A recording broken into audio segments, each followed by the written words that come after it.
I was 9 when I got into my first fight. It's as if he saw the blood covering me from mama's prayers, because every time he looked at me, all he could see was red. So he made it his objective to always keep me blue. It's as if he knew just the right angle to come from, appearing too obtuse for me to know the beginning and the end, yet so small and perfectly crafted for me, it was cute to me. I admit, with every click, he shifted my intent. I didn't know his goal was to have sole control of me from the start. They jumped me, lust exposed me, my unborn faith was aborted, and my sensuality was forever distorted. What are you supposed to do when you turn out all the lights and they throw just enough shade on that name to block out the sun, and there's no peace in the eye of the storm because the eye of the storm is yours? Imaginations of women I wish I never saw were plastered on the windows of my soul, and the lamp of my body was darkened by the light of a computer screen. One night became weeks, and weeks became months, and months became 16 years. Same time, same places, same sights, different faces, reeling between feelings, concealing instead of dealing. The aroma of my worship was secrets of many degrees.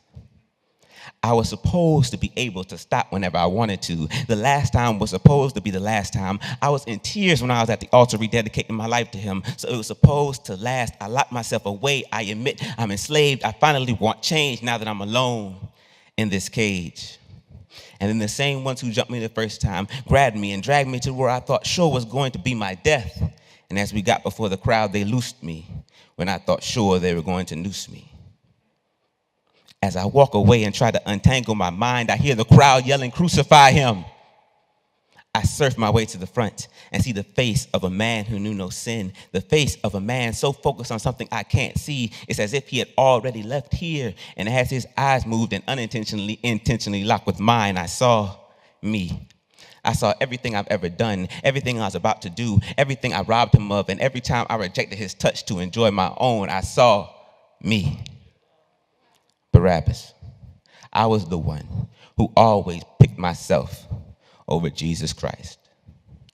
As I tried to gather the words to yell to him, hoping that he could hear my cry with blood clogging his ears, I screamed, "Lord, forgive me for what I've done, for enjoying the very things you're dying to free me from. I admit to going down a road you never created, for constantly going in cycles when your blood has already washed me thoroughly. Lord, I won't stop coming to church, but I will stop acting saved and pretending like I'm happy. Lord, save my soul." And I thought I was the only one this innocent man was ever going to have to die for. But the wrong man died that day, so the right men and women could die to themselves today. But you must know that you can't do it on your own. No matter how anointed you are, how much confidence you got in yourself, you desperately need him. Don't come in here and act like you don't, because you receive so well in this zone. And then once you get pressed out there, you leave the route God called out for you, and you run back into the safety of man. How can we not witness after what we've witnessed? How can we bind hands that have been loosed by heaven? How can we love God and not keep his commandments? And when you stop going down the straight and narrow right before you get to the point God has for you, all you're left with is I. So, what you gonna do? What you gonna do when it's just you? No pastor preaching to you, no apostle laying hands on you, no church member around to hug you, and no worship song playing to get you going. What you gonna do?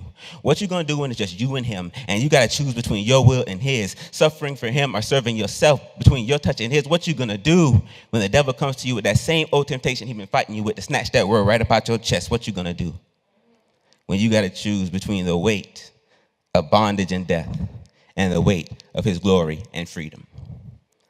When will you believe that your complicated problems have a simple answer? When will who the Son sets free is free indeed be stronger than the temptation of what you're addicted to? The secret of secret sin is not secret sin, it's that it comes from a secret heart. Allow God to deal with your secrets today.